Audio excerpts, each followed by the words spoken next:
Parole d'agriculteur, le podcast du groupe coopératif Euralis qui part à la rencontre du monde agricole. Bonjour Daniel, merci de m'accueillir chez toi à Bourg-Saint-Bernard en Haute-Garonne. Pour commencer cet entretien, est-ce que tu peux te présenter en quelques mots s'il te plaît? Bonjour, donc je m'appelle Daniel Salviac, j'ai 59 ans, je suis agriculteur à Bourg-Saint-Bernard, un petit village de 1000 habitants, à 25 km de Toulouse et limitrophe du Tarn, à 18 km de Lavaur. Mon exploitation, c'est 80 hectares où je produis essentiellement des productions de semences, maïs, colza, soja, trèfle, porte-graines, dactyle, orge, enfin un peu de tout, et puis des céréales à paille. Parfois aussi du tournesol en conventionnel, parfois aussi du sorgho en conventionnel. Tu travailles seul sur ton exploitation? Je travaille tout seul sur mon exploitation depuis maintenant une dizaine d'années. J'ai toujours travaillé sur cette exploitation. Je suis la 6e génération qui travaille sur cette exploitation au même endroit. Et j'étais auparavant éleveur également, en blonde d'Aquitaine et en vente directe. Et puis le fait de me retrouver tout seul sur l'exploitation, j'ai dû faire des choix et j'ai donc décidé d'arrêter l'élevage. C'est une entreprise familiale que tu as reprise ou tu l'as créée de toutes pièces? C'est une entreprise familiale avec quelques agrandissements, notamment sur le foncier, et puis une diversification des cultures et l'irrigation. Et pourquoi tu as voulu exercer ce métier? Alors ça, ce métier, moi, ça a toujours été ma passion depuis tout petit. J'ai toujours aimé ce métier, je l'aime toujours autant. Je trouve que c'est un métier passionnant où on a des tâches variées, où on touche un peu à tout et on a une liberté quand même assez grande. On ne doit des comptes qu'à soi-même. Bien entendu, on a la contrainte économique, il y a des contraintes, bien entendu, mais il y en a dans tous les métiers. Et je trouve que le métier d'agriculteur est certainement l'un des plus beaux métiers du monde. Donc, du coup, la question va sembler assez pertinente, mais qu'est-ce qui te rend fier dans ton métier? Plein de choses. D'abord, ma qualité de vie. Ensuite, le fait de nourrir les gens de façon, malgré tout ce qu'on peut dire, relativement saine. Nourrir les gens de notre pays et puis de bien d'autres pays.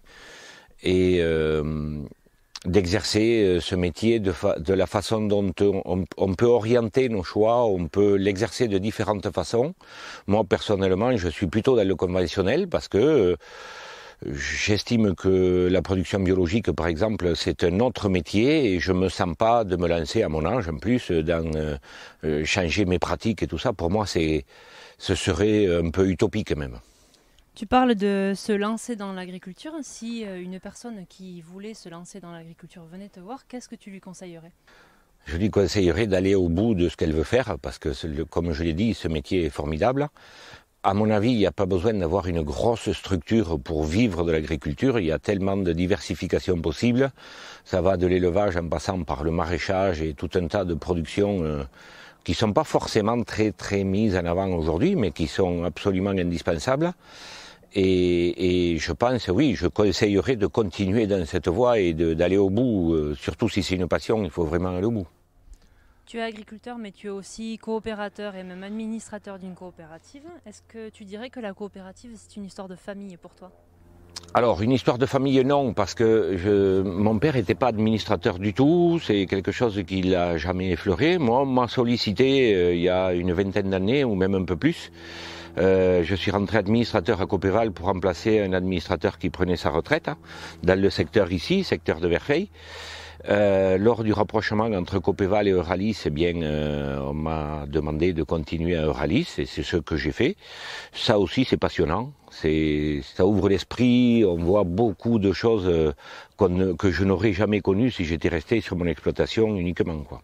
Et au sein du conseil d'administration, je suis au comité des territoires et des métiers, en tant que président de la commission territoriale Garonne. Je suis aussi à quelques comités, voilà.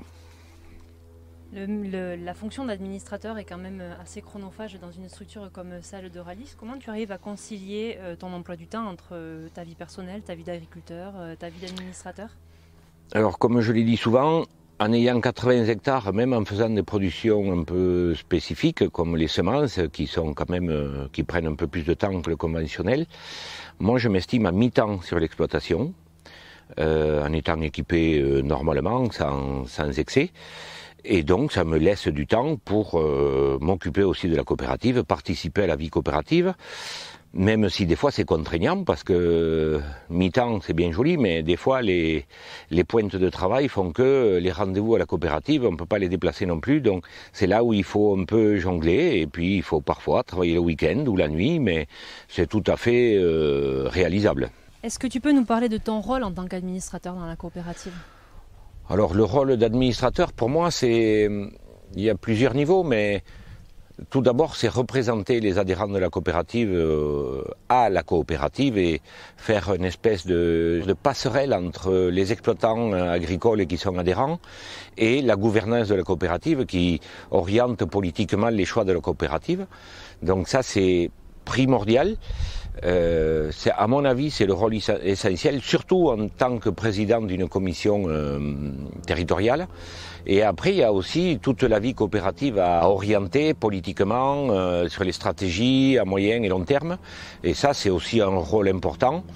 Et je trouve que chez Euralis, tous les administrateurs ont leur mot à dire. On peut vraiment participer à la vie coopérative et orienter, alors avec des compromis bien entendu, parce que ce qui est bien pour les uns ne l'est pas pour les autres, comme toujours, mais on a une influence importante dans les décisions de la coopérative. Si tu devais décrire l'agriculture de demain, qu'est-ce que tu pourrais en dire ? Alors moi j'ai une vision un peu particulière qui n'est pas toujours en accord avec celle de mes collègues.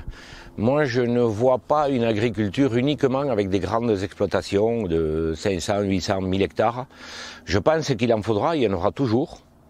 Par contre je pense que l'agriculture a justement la possibilité de donner du travail à pas mal de gens sur des structures plus petites, beaucoup plus diversifiées, souvent en association à plusieurs, parce qu'un agriculteur a aussi le droit de vivre comme tout le monde, d'avoir ses week-ends et ses vacances, et c'est pas toujours évident quand on est tout seul, même si on peut y arriver. C'est une question de volonté à mon avis, mais je vois pas l'agriculture aller vers des grosses exploitations comme on voit que c'est le sens aujourd'hui, quoi. On va vers des grosses exploitations. À mon avis, ça aura une fin. Et à ton avis, comment la coopérative va pouvoir accompagner les agriculteurs de demain, les jeunes, les moins jeunes, qui vont s'installer ou qui vont reprendre des exploitations ? Justement, en apportant de la diversification dans les productions de la coopérative, on parle de kiwi, on parle d'élevage de poulets, on parle de tout un tas de choses qui font que on n'a pas besoin d'avoir une structure de 400 hectares pour pouvoir vivre de ce métier. Et la coopérative a totalement son rôle à jouer là, à ce niveau-là.